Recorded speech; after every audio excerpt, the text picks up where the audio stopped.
चलिए स्टार्ट करते हैं अपना 12th lecture on basic concept of chemistry. तो हम लॉज पढ़ रहे थे, तो 3 लॉज हमने कवर कर लिए थे। अभी आपका फोर्थ लॉ है लॉ ऑफ रेसिप्रोकल प्रोपोर्शन। तो ये लॉ क्या है, कैसे है, तो हम डायरेक्ट कूदते हैं इस पे, तब हम ये वाली लाइन पढ़ रहे हैं, ठीक है।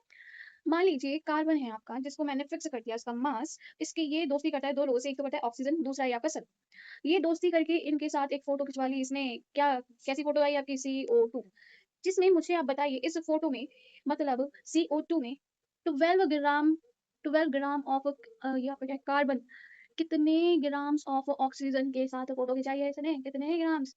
32। कितना है ये? 32। अब ये गया सल्फर भाई के पास, भाई सल्फर सुनो मेरे साथ एक फोटो खिंचवा लो। उसने कहा चलो ठीक है खिंचवा लेते हैं, क्या है, मैं 12 ग्राम हूँ, लेके आ जाओ अपने साथ। कितने लेके आओगे? उसने कहा मैं अपने साथ एक और ले आऊंगा, 2 सल्फर लेके आया वो। तो इन्होंने कार्बन डाइसल्फाइड बनाया, ठीक है। फोटो का नाम उन्होंने रख दिया कार्बन डाइसल्फाइड। फोटो मतलब कंपाउंड। तो इस कंपाउंड में जो आपने आपका कार्बन था, उसके 12 ग्राम था मास। तो इसने कहा भाई आप कितने लेके आए? उसने कहा मैं 2 लेके आया हूँ। और आपका एक मास में कितना है? 32। और 2 लेके आए हो तो कितने हो गए? 64। तो ये मतलब क्या कह रहा है कि आपका जो ये इसने फोटो खिंचवाई ना, कार्बन का कितना 12, कितने 12 ग्राम में, इसके कितना ग्राम मास है? इसके 12 ग्राम में 64 ग्राम मास है, ठीक है। अब जो इन दोनों का रेशियो, अब सुनो ये लोग क्या कहता है, अगर ये कंपाउंड किसी के साथ दोस्ती करता है और दूसरे कम सॉरी ये एलिमेंट किसी दूसरे एलिमेंट के साथ दोस्ती करता है और किसी तीसरे एलिमेंट के साथ दोस्ती करता है, तो इनका जो रेशियो होगा, इनका जो रेशियो होगा, मास रेशियो होगा, वो एक होल नंबर में आएगा। बताओ, सीधी सीधी सिंपल बात। इस कार्बन को हटाइए, गोली मारिए इधर से, और बताइए इसका और इसका मास कितना है? इसका 64 और इसका 32। तो अब मुझे आप बता दो, इन दोनों को अगर मैं डिवाइड कर दूं, मुझे कितना बनेगा? 1:2 नहीं मिल जाएगा, या 2:1? किसी का भी ले लो, पहले इसका ले लें या इसका ले लें। तो यही लॉ कहता है देन ये जब इस कार्बन अपना घर चला जाता है, ये दोनों पीछे पीछे इसके कार्बन के पीछे एक फोटो खिंचवा लेते हैं। यार इस कार्बन ने हमें पहले तो आने नहीं दिया साथ, अब हम दूसरा हम एंड में खींचेंगे एक फोटो। इस फोटो में जो इन दोनों का मास होगा, ऑक्सीजन एंड सल्फर का, ये भी होल रेशियो में होगा, ये भी होल रेशियो, अब कैसा भी हो, इसका और इसके मास का रेशियो बता दो कितना है। इसमें इस कंपाउंड में जो आपका सल्फर डाइऑक्साइड है, इसमें सल्फर का मास बताओ कितना है? 32। एंड ऑक्सीजन का मास कितना है? इधर ऑक्सीजन के दो दो एटम्स हैं, एक का होता है 16, दो का कितना हो जाएगा? 32। होल नंबर का इनका रेशियो आ गया, इनके मास का रेशियो, ये दैट इज 1:1। समझे?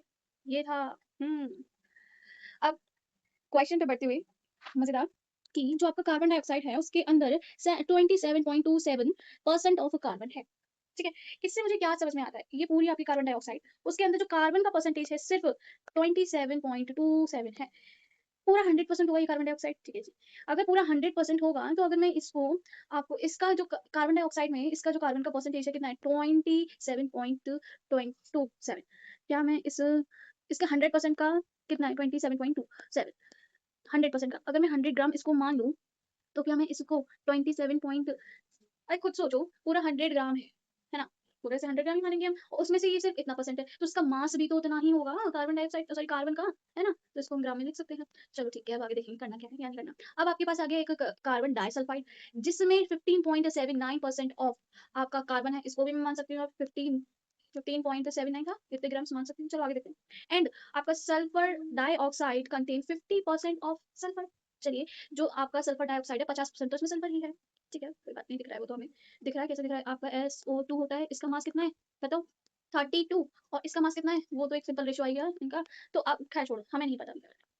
तो अब मुझे बताइए कि क्या ये वाली पूरी इक्वेशन किस तरह से आपको एग्री करती है कि ये लॉ ऑफ रेसिप्रोकल प्रोपोर्शन को एक्सप्लेन कर रही है, कैसे?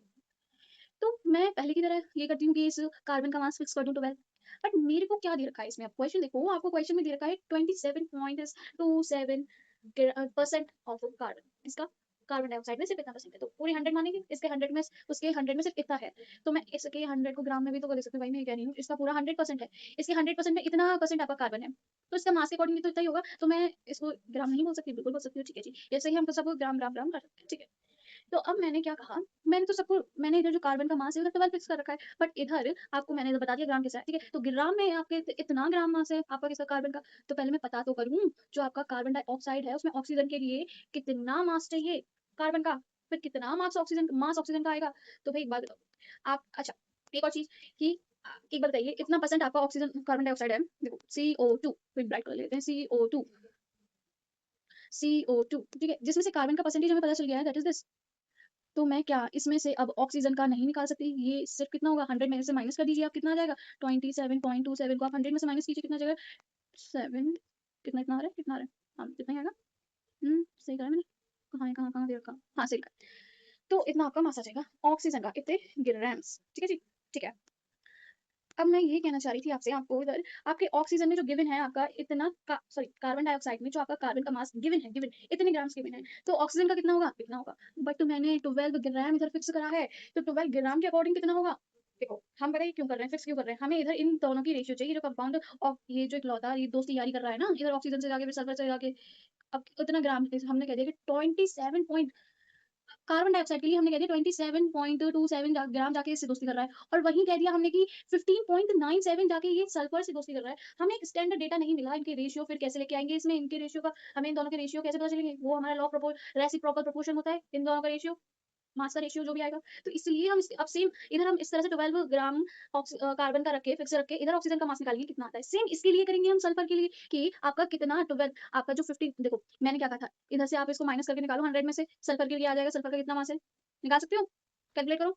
100 में से 15.79 कितना आ रहा है आपका, आ रहा है 84 पॉइंट, 84.21 ग्राम, 21 ग्राम्स। ठीक है जी, ठीक। ये सल्फर का है, और सल्फर का कैसे, ये इस तरह का, क्योंकि आप देखो ना मैं ये क्या कह रही हूँ, आप समझ रहे हो तो अच्छी बात है। मैं ये कह रही हूँ आपसे, भाई चलो, हाँ मैं ये कह रही हूँ आपका ये सल्फर कार्बन सल्फर डाइऑक्साइड आपका ये डाइसल्फाइड, अरे भगवान मैं पता नहीं क्या बोल रही हूँ, कार्बन डाइसल्फाइड में आपका जो कार्बन है इतनी परसेंट है, तो मतलब मैंने मान लिया कि 15.79 ग्राम इतना इसका है, 100 ये पूरा है, तो अब इतना इसके लिए कितना होगा, तो माइनस करा हमने 100 में से, तो 84.21 आया 80 ग्राम्स। ठीक है जी। अब मैंने क्या चाहती हूँ, इन दोनों का रेशियो चाहती हूँ, पर पहले दोनों चीज एक चीज तो फिक्स करूँ, एक चीज तो फिक्स करूँ ना मैं, तो पहले ग्राम फिक्स कर दिया मैंने कार्बन का, तो मैंने इधर जो आपका कार्बन डाइऑक्साइड में कितना, ये जो आपका कार्बन है इतना ग्राम है, और ऑक्सीजन आपको इतना दे रहा है, सिंपल सी बात है, सिंपल सी बात है। हाँ, तो बताइए अगर मैं 12 ग्राम्स का फिक्स कर रही हूँ इधर, तो देन ऑक्सीजन कितना देगा, इधर इसको ले जाइए नीचे, इसको इंटू कर दीजिए इसके साथ।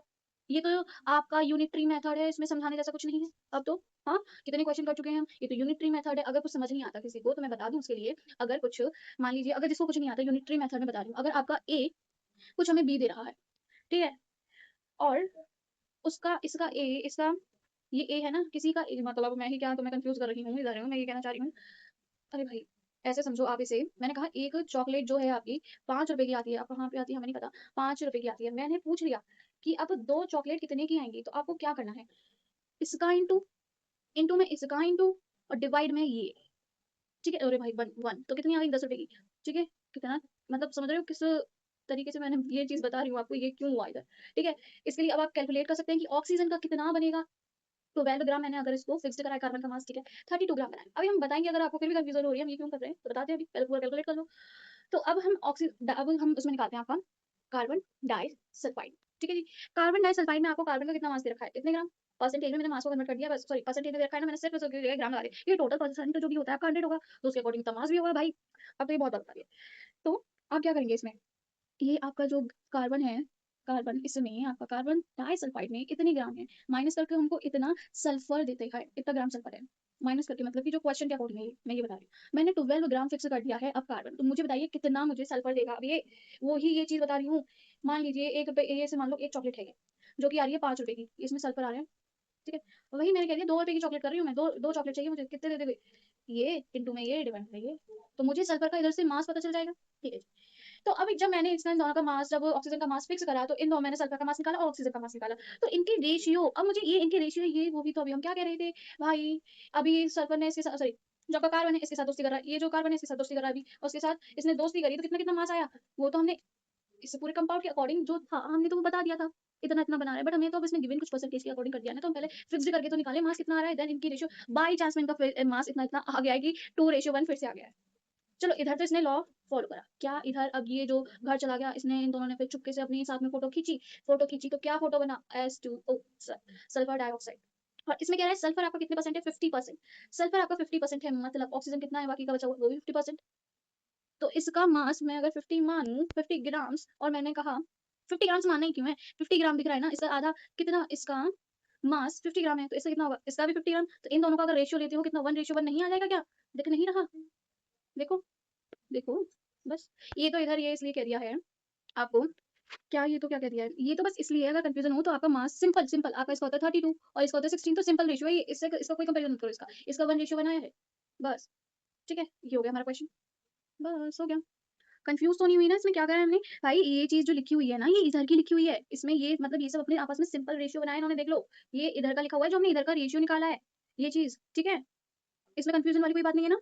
कोई भी नहीं। देखो इधर का रेशियो ये इनका मतलब इस कार्बन ने दोस्ती करी इससे और इससे, कुछ-कुछ मास इन्होंने निकाले और हमने इसमें सल्फर का मास और इसमें ऑक्सीजन का मास का हमने रेशियो देखा, तो इन्होंने होल रेशियो बनाया। सेम हमने इसमें ही डायरेक्ट देखा इनका अलग से, तो इन्होंने भी ये होल रेशियो बनाया, तो मतलब ये वाला जो रेशियो है ना, ये इधर का है। बस ये कंपेयर करके दिखा रहा है कि हाँ भाई होल रेशियो में है, इधर कोई भी कंफ्यूजन जैसी बात नहीं है। ठीक है जी? अब इसमें पूछ रहा है which will follow law of reciprocal proportion, ये कौन-सा इनमें से रेसिप्रोकल प्रोपोर्शन लॉ फॉलो करेगा?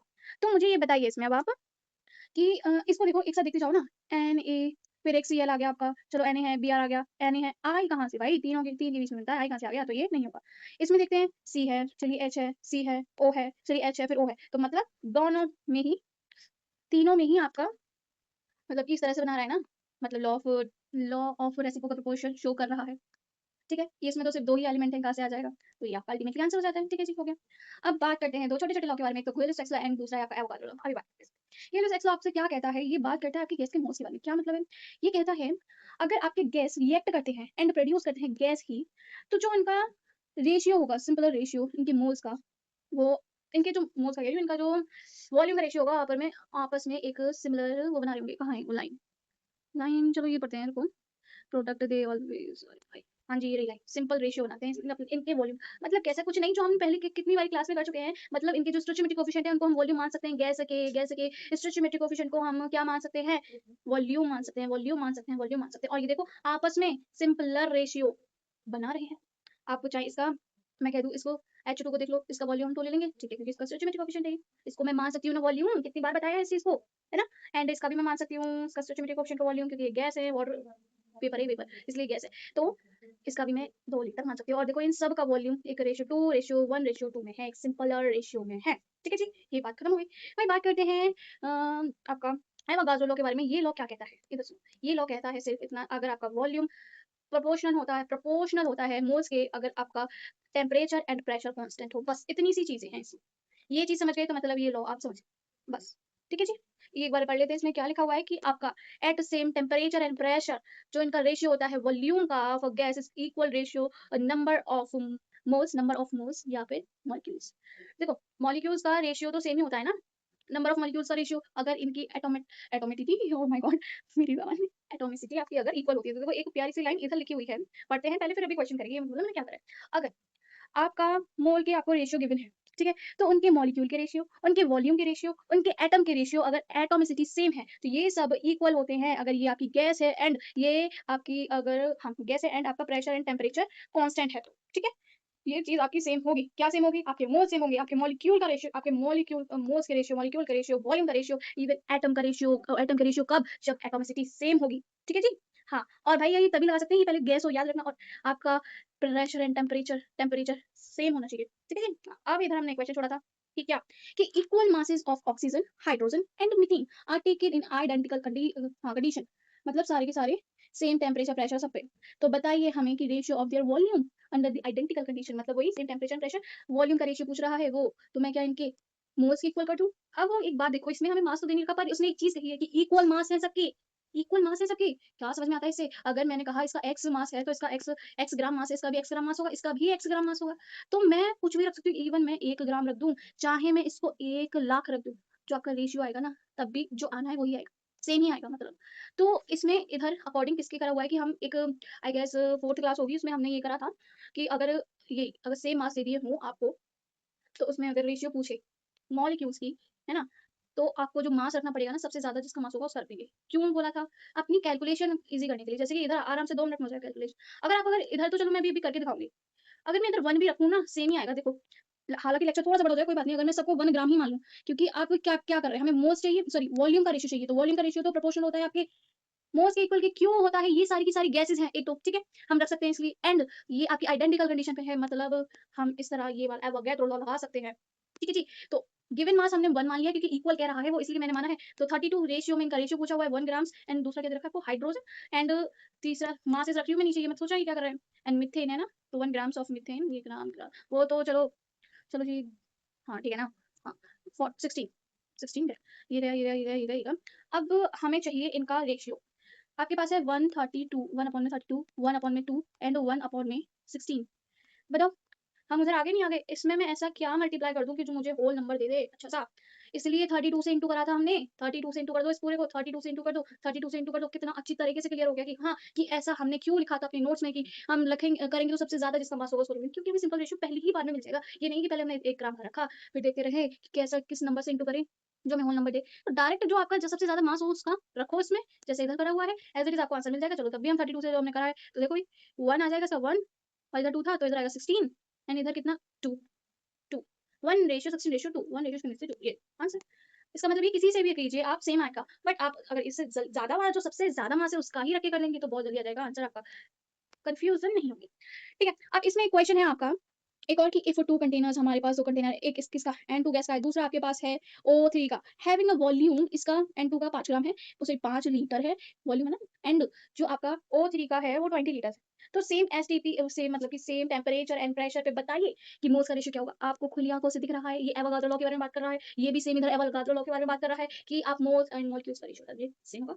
क्या होगा जो आपके वॉल्यूम के प्रोपोर्शनल है, डायरेक्ट कीजिए आप 5 लीटर, रेशियो लीटर क्या अब वो से लीटर हटा दो, हाँ तो अभी वॉल्यूम का रेशियो निकालियो ना 20 लीटर, ये गया ये गया ये गया ये 1/4, तो ये आ गई आपकी वॉल्यूम की रेशियो। सेम आपके लिए मोल्स के रेशियो मोल के लिए होगी, सेम मोल के लिए होगी एंड सेम आपके नंबर्स ऑफ मॉलिक्यूल के लिए भी होगी। अभी हम ऊपर पढ़ के आए हैं एवोगाड्रो लॉ, ये देखो ये लीजिए equal number of moles and molecules, हमारा वॉल्यूम प्रोपोर्शनल हो जाता है, इक्वल हो जाता है, ठीक है जी। हाँ जी समझ गए। अब इसमें पूछ रहा है आपसे कि ratio of number of atoms of gases, atoms बेटा जी, अब इसमें एटॉमिसिटी लगेगी। इधर हमने क्या कहा था, नंबर अगर एटम भी सेम हो जाए अगर आपके एटॉमिसिटी अलग है, भाई इसमें नाइट्रोजन की 2 है, इसमें ऑक्सीजन की 3 है, ओजोन है ना।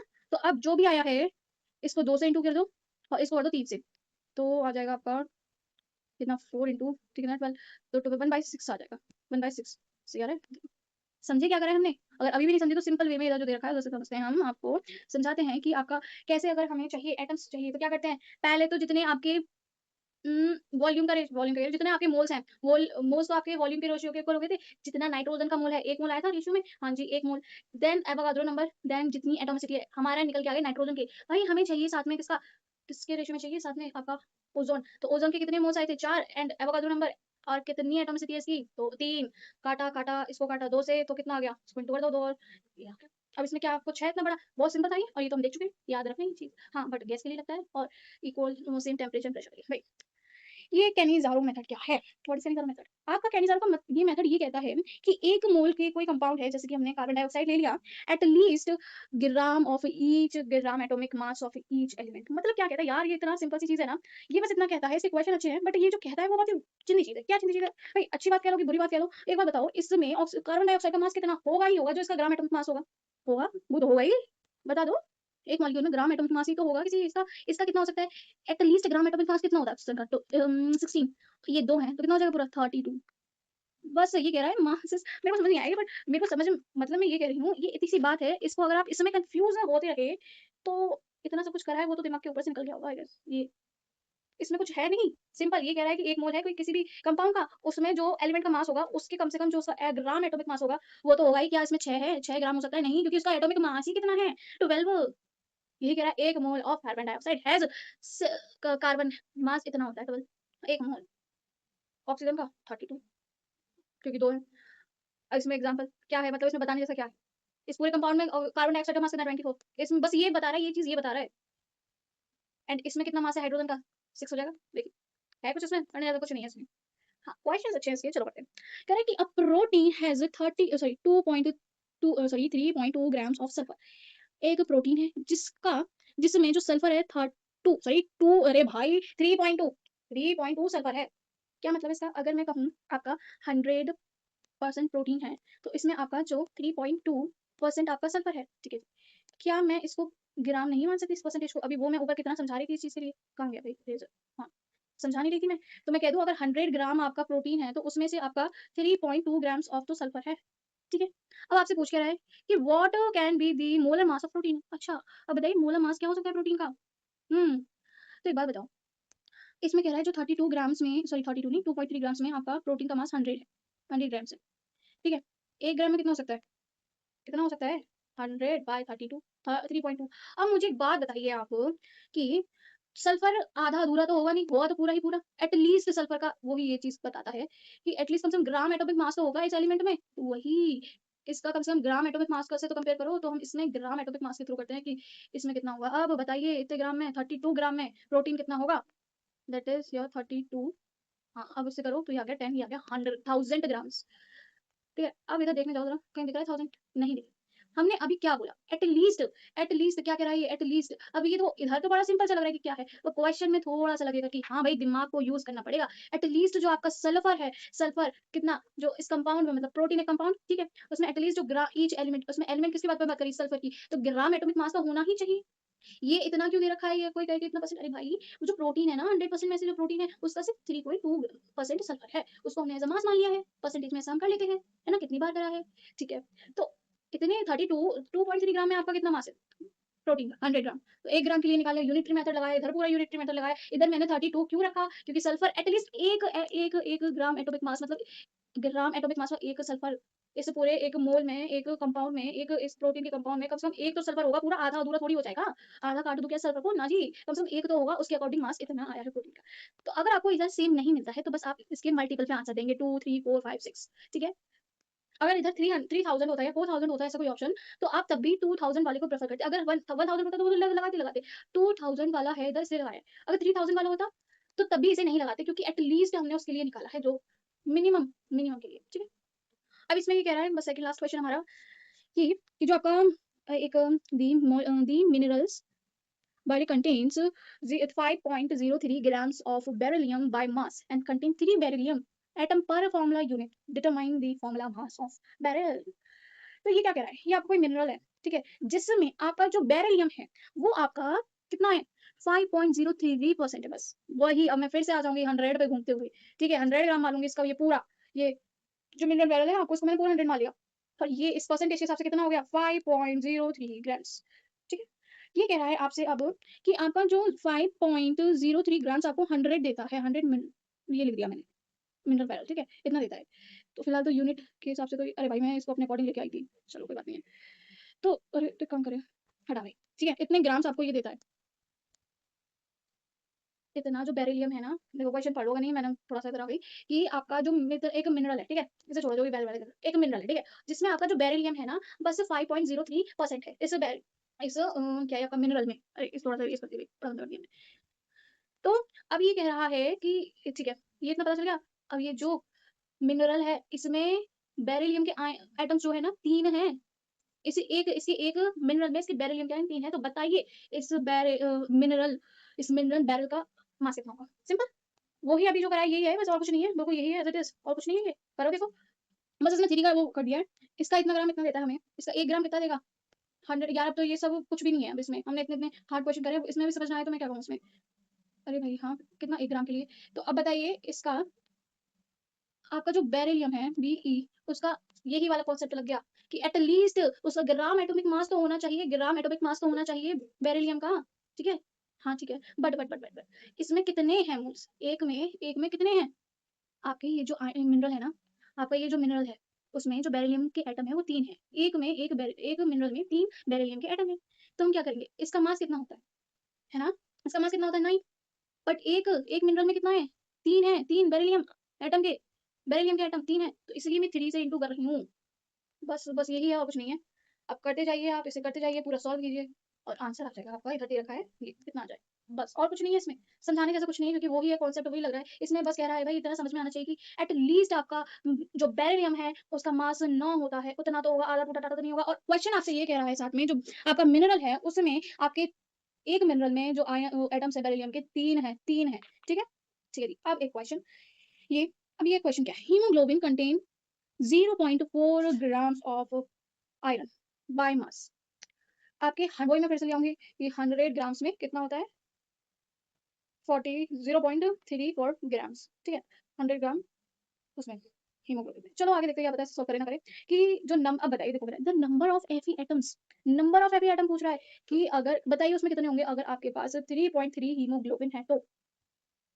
आप एक चीज समझो, जो हीमोग्लोबिन है उसमें आपका जो आयरन का परसेंटेज रहेगा, जितना भी मास रहेगा हीमोग्लोबिन में, वो उसके 0.34 ही परसेंट होगा आयरन, वो आयरन हाँ हीमोग्लोबिन में।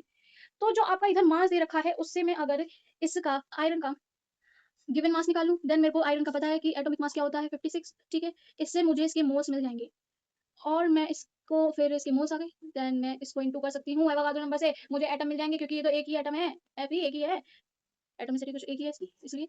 तो कैसे मैं बता रही हूँ देखो, कि मैंने कहा आपसे कि आपका 0.3% 0.34% आपका हीमोग्लोबिन में होता ही होता है एफई, ठीक है, इतना होता है। चाहे हीमोग्लोबिन का कितना मास हो उसका, मान लीजिए हीमोग्लोबिन का मास आपको 33 ग्राम दे दिया है, तो इसमें से इसका मतलब हीमोग्लोबिन का अब जीरो इस 33 टू 3.3 ग्राम का 3.3 ग्राम का 0.3% ही एफई का मास निकल आएगा। कितना, कैसे निकालोगे? सिंपल, कि 3.3 और इसका परसेंटेज निकाल लेंगे आप, 0.3 अपॉन में 100, ठीक है। इसको कैलकुलेट करके कुछ आएगी वैल्यू, याद है क्या, 0.01122, मुझे नहीं पता, देख लेना कैलकुलेट करके कुछ भी आती है। इतने ग्राम एफई आ जाएगा आपका, जो इधर मैं एक्स मान ले रही हूँ, इतना एक्स ग्राम आया आपका, इधर से आपका एक्स ग्राम एफई आ गया। और मुझे पता है इसका एटॉमिक मास, तो मैं इसका एटॉमिक मास और जितना एक्स है इतना मैंने इसके मोल्स निकाल लिए, एफई के मोल्स निकाल लिए मैंने। अब मुझे एटम पूछ रहा है, तो एवोगाड्रो नंबर इनटू में एटॉमिसिटी, एटॉमिसिटी तो उसकी 1 ही है, कर लो वो ही आंसर आएगा। ये आंसर आएगा, ठीक है। ये सिंपल, और ज्यादा सिंपल लगा मुझे मेथड, मुझे लगा मैं इससे बता, ठीक है। Thank you.